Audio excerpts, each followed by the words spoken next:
Tuhan bersamamu dan bersama roh. Inilah Injil Tuhan kita Yesus Kristus menurut Yohanes. Dimuliakanlah Tuhan.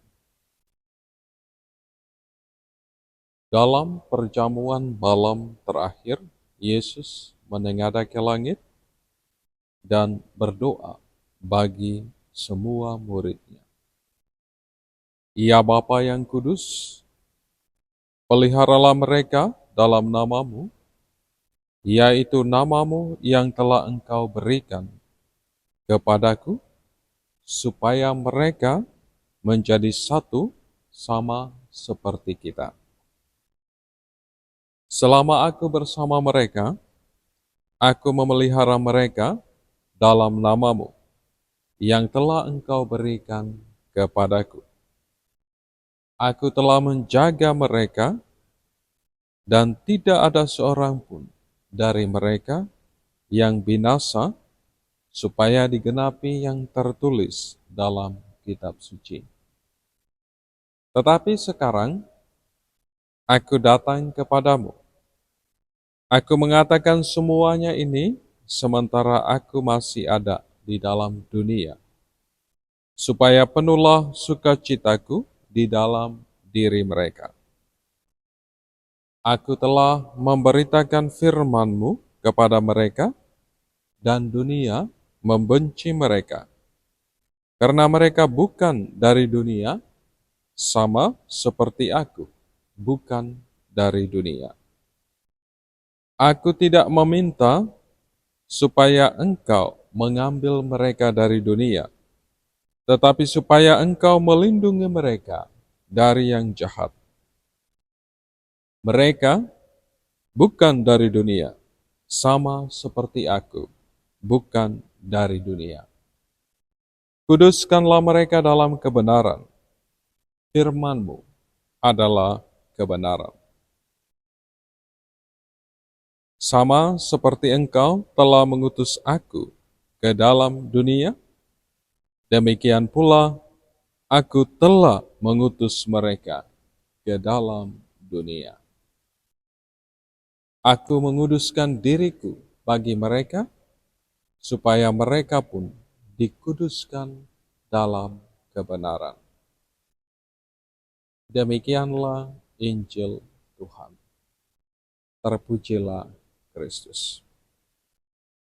Ibu Bapa, saudara, saudari, adik-adikku yang terkasih dalam Kristus, hari ini bersama gereja kita merayakan hari Minggu komunikasi sosial sedunia yang ke-58. Paus Fransiskus mengajak kita untuk membangun kecerdasan artifisial dan kebijaksanaan hati menuju komunikasi yang lebih sungguh manusiawi. Ibu Bapa, saudara, saudariku yang terkasih dalam Kristus. Allah, Tuhan yang kita imani, begitu mengasihi kita dalam diri putranya, Tuhan kita, Yesus Kristus. Ia terus membangun komunikasi dengan setiap kita, karena Ia adalah Allah yang Maha Rahim. Dalam diri putranya Tuhan kita Yesus Kristus.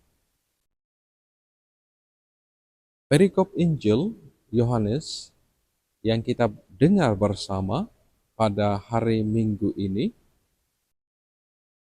mengisahkan bagaimana Yesus mengasihi para muridnya, dan Ia secara pribadi berdoa bagi mereka. Yesus memohon kepada Bapanya agar Bapa selalu menjaga dan memelihara para muridnya ketika Ia tidak lagi ada bersama dengan mereka.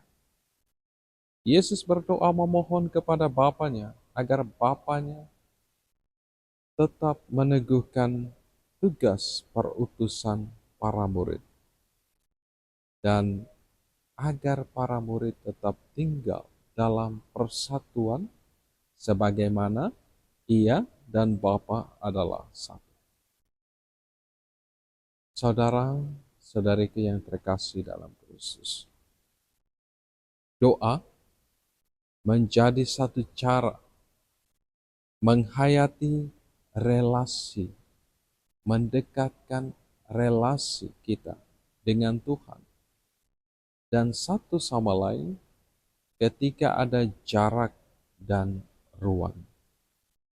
Doa Yesus menjadi kekuatan bagi para muridnya, khususnya untuk menjalani hidup dan panggilan mereka di tengah dunia ini, melanjutkan karya-karya Yesus.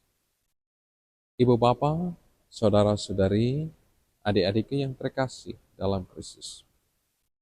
Nah, ada beberapa poin yang boleh kita refleksikan dari doa Yesus, dari perikop Injil yang kita dengar bersama hari ini.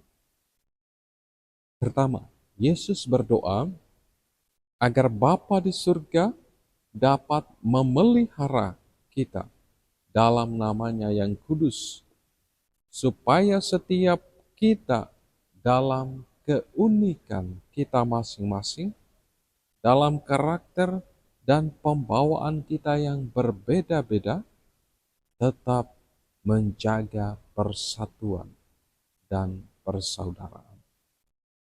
Kedua, Tuhan Yesus berdoa agar Bapa di surga dapat menjaga setiap kita supaya memperoleh keselamatan, memperoleh hidup abadi. Ketiga, Yesus berdoa agar Bapa dapat melindungi kita dari kuasa dosa dan maut. Keempat, Yesus berdoa agar Bapa menguduskan kita di dalam kebenaran. Saudara-saudariku yang terkasih dalam Kristus, doa Yesus menyadarkan kita sekalian bahwa dalam melanjutkan tugas karya perutusannya di tengah dunia ini, dan dalam kebersamaan dengan saudara-saudari kita seiman, kita hendaknya saling memelihara, saling menjaga, saling melindungi, dan saling menguduskan. Hari ini Tuhan Yesus sudah memberikan teladan kepada kita sekalian, bahwa Dia mendoakan semua orang tanpa melihat baik atau tidaknya orang yang Ia doakan. Dia percaya kepada Bapa yang senantiasa memelihara, menjaga, melindungi, dan menguduskan kita. Karenanya saudara-saudariku yang terkasih, kita harus berusaha untuk mengalami transformasi radikal supaya menjadi serupa dengan Tuhan Yesus. Karena hidup kita secara pribadi masih dikuasai oleh keinginan untuk membalas dendam, marah, iri hati, dan benci. Hidup kita masih dikuasai oleh nafsu dan keinginan pribadi untuk kepentingan kelompok tertentu dan bukan untuk memuliakan Allah melalui tugas dan panggilan yang telah Tuhan percayakan kepada kita. Semuanya ini menandakan bahwa walaupun kita ini murid-murid Kristus, tetapi kita masih menjadi milik dunia, bukan sepenuhnya milik Kristus.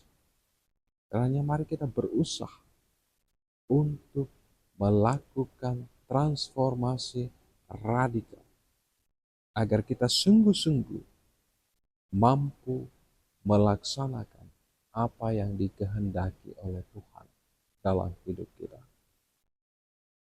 Saudara, saudariku yang terkasih dalam Kristus.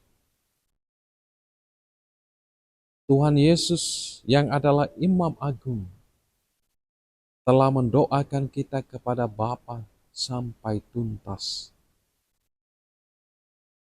yang memampukan dan menguatkan kita untuk juga saling memelihara, menjaga, melindungi, dan menguduskan. Mari kita berusaha juga untuk saling mendukung satu sama lain, saling mendoakan, tetap jaga persaudaraan dalam tugas karya perutusan kita. Semua yang kita lakukan hanya untuk kemuliaan Tuhan. Berkat Tuhan beserta kita sekalian. Bapa, Putra, dan Roh Kudus.